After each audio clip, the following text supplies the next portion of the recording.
My white sister called me the N-word on the way to a concert, so I turned around and took her home. The concert was her birthday present. I paid for both tickets. $400 I had been saving since August. She didn't speak for the entire drive back. She cried for 30 of the 42 minutes. I didn't say a word either. My dad, Bennett, is black. He married Kelsey's mom, Janet, when I was 10. Janet is white. Kelsey is white. Kelsey has been my stepsister for 9 years. We share a bathroom. We share holidays. We share a father figure because my dad has been more of a dad to Kelsey than her biological father ever was. He taught her to drive. He paid for her braces. He went to every one of her volleyball games, including the ones I had track meets on the same day. I never said anything about that. There are things you learn not to count in a blended family if you want it to survive. Kelsey and I were close once. When she was 13 and I was 15, we stayed up until 2 a.m. watching movies. She braided my hair once, badly. She asked me how to pronounce words she heard in songs, and I listened. Then she got to high school, and the version of Kelsey who asked me how to say things correctly became a version who stopped asking and started assuming. I heard her on the phone with her friends once using the word casually. The door was open. She saw me. She stopped. She didn't apologize. She closed the door. I told my dad. He said, "I'll talk to her." 2 weeks later, I heard her say it again. Same friends, same door. This time it was already closed. She just wasn't as quiet as she thought. I didn't tell my dad the second time. I knew what "I'll handle it" meant. It meant he would choose the house over the word because the house was where his marriage lived, and the word was something he had been swallowing in different rooms with different people for years. The concert was last Saturday. Kelsey's birthday is next week, but the show was Saturday, so I gave her the tickets early. She screamed. She hugged me. She posted a photo and tagged me. Best sister ever. We got in my car at 6 p.m. She connected her phone to the Bluetooth. The fourth song had the word in the chorus. She sang every lyric. She didn't skip it. She didn't mumble it. Full voice.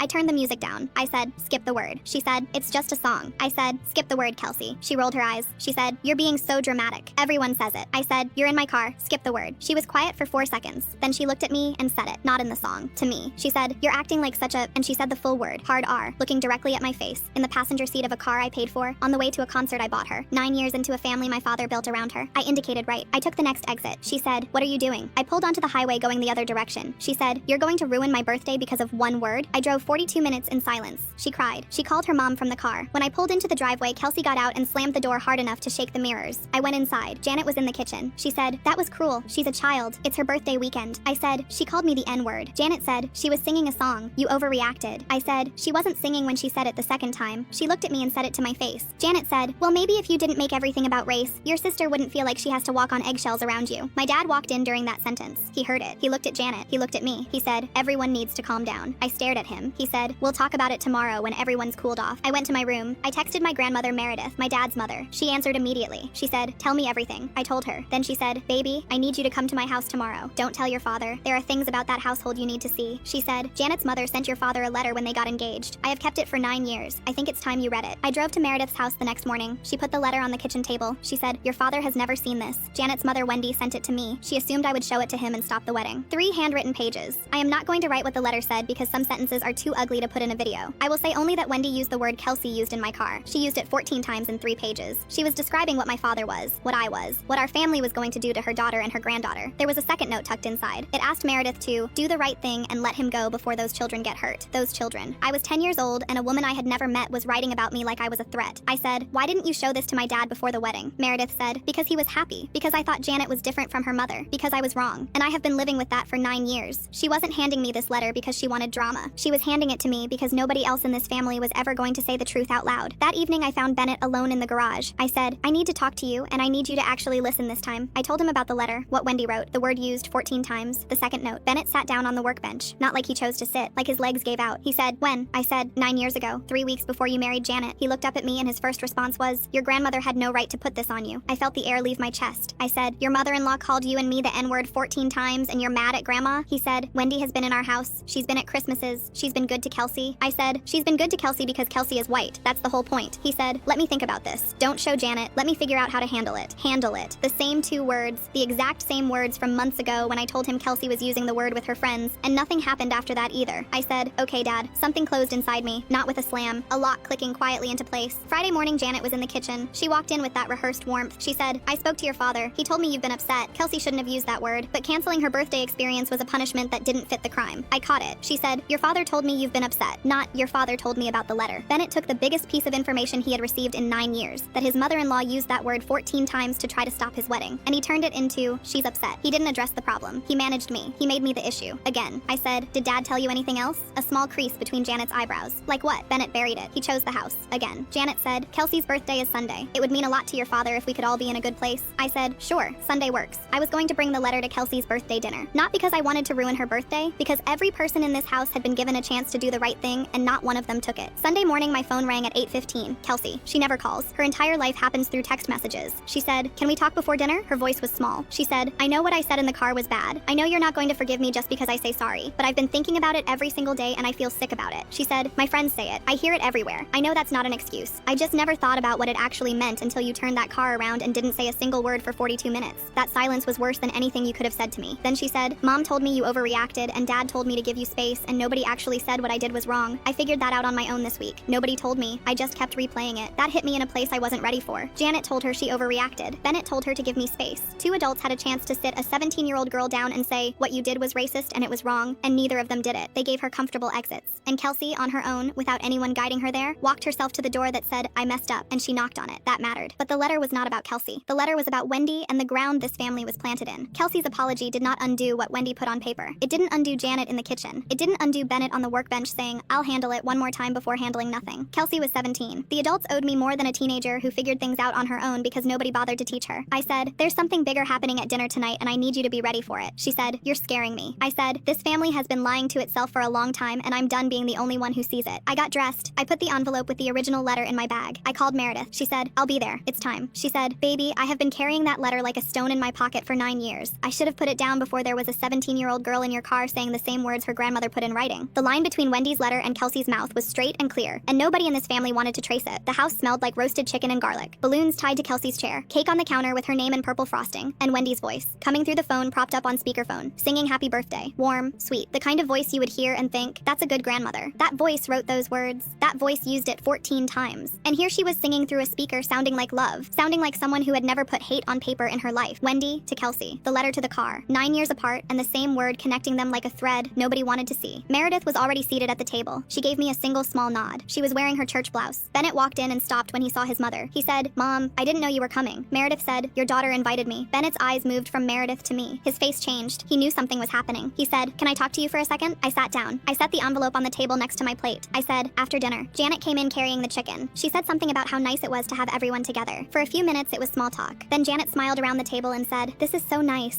I set my fork down. I said, "Janet, when I told you Kelsey called me the N-word, you said I make everything about race. Do you still believe that?" The table went silent. Janet's smile disappeared. She said, "I think we agreed to move past that." I said, "No, you talked." I listened. Then I waited to see if anyone in this house would do something. Nobody did. Janet said, "I think you're sensitive and sometimes that sensitivity makes things harder than they need to be." I said, "Okay, I want to read you something." I picked up the envelope. Bennett stood up so fast his chair scraped against the floor. He said, "Don't." I looked at him. I said, "You had 5 days. You told Janet I was upset. You didn't tell her about the letter. You didn't tell her what her mother wrote. You chose the house again. You always choose the house." His eyes were wet. He said, "I was trying to protect this family." I said, "You were protecting everyone except me." I opened the envelope. Meredith said, "Bennett, sit down and let your daughter speak. You have been telling that girl it's not the time for 19 years. I read portions of the letter out loud. Wendy's name, the date, the word, the sentence where Wendy described what I would become growing up in a mixed household. Then I read the closing line. If you love your son, you will stop this before that woman and that child ruin everything your family built." I looked up. I said, "That child was me. I was 10. Janet's face went white. She said, "Where did you get that?" Meredith said, "Your mother sent it to me 3 weeks before the wedding. I kept it because I thought you were different from her." I am sitting in this kitchen 9 years later listening to you tell my granddaughter she makes everything about race and I am no longer sure you are different. Janet said, "My mother would never," and then she stopped because she recognized the handwriting. She said, "That was 9 years ago. She has been nothing but kind to this family." I said, "She has been kind to the white members of this family. She has never once sent me a birthday card. She has never once asked about my grades. And now her granddaughter is using the same word she wrote 14 times in a letter trying to stop this family from existing." Then Wendy's voice came through the phone that was still on speakerphone from the birthday song, shaking. She said, "Janet, I can explain." She heard everything. She didn't deny it. Kelsey stood up, tears running down her face. She looked at Janet and said, "You told me she overreacted. You told me it wasn't a big deal. Grandma wrote that, and you told me it was just a word." Janet said, "Kelsey, sit down." Kelsey said, "No, she's my sister. She bought me concert tickets and I called her that word and you told me she was the problem." She turned to me. She said, "I'm so sorry. I didn't know it was this deep." Bennett had not spoken since the letter was read. Meredith turned to him. She said, "Your daughter read that letter out loud at 19 years old. She did what you and I should have done 9 years ago. The least you can do is say something." Bennett's voice cracked. He said, "I heard Janet say that to you in the kitchen on Saturday. I heard it. And I told everyone to calm down because I didn't know what else to do. I have been not knowing what to do for so long that I forgot I was supposed to be doing something." He turned to Janet. He said, "Your mother wrote that about my daughter. And you just told my daughter she makes everything about race. In what world is that okay?" Janet said, "I didn't know about the letter." Bennett said, "You didn't need the letter. You heard what Kelsey said in the car. You heard yourself in the kitchen. The letter just proves it's been here longer than any of us wanted to admit." I said, "I want you to say my name, not your stepdaughter. My name. And I want you to say that what happened in the car was racist. Not dramatic, not sensitive, racist." The silence went on a long time. Wendy breathing through the speaker, the clock in the living room. Then Janet said my name, and she said, "What Kelsey said to you was wrong, and what I said to you was was wrong, and I need to call my mother and have a conversation I should have had 20 years ago. I drove Meredith home that night. We sat in her driveway with the engine off. She said, I should have given him that letter 9 years ago. I said, he might not have been ready to read it 9 years ago. She held my hand and said, you are stronger than every adult in that house. Don't you ever let them make you feel like you're too much. Later that night, Kelsey texted me, I don't want the concert tickets. I don't deserve them. But if you ever want to go to a concert together, I'll buy the tickets next time, and I'll earn it. I typed, we'll see. It was not forgiveness. It was a door I was choosing not to lock. And for the first time in 9 years, I was the one deciding whether it opens. Bennett called the next morning. He did not say, I'll handle it. He said, I'm sorry I made you carry that alone. I'm talking to Janet today, and I'm calling Wendy myself. I said, okay. I did not say it was fine. I did not say I forgave him. Things were not fixed. The word still happened. The letter still existed. The 9 years of silence still passed. But for the first time, I was not the only one in the family willing to say what was true out loud, and that was where it started.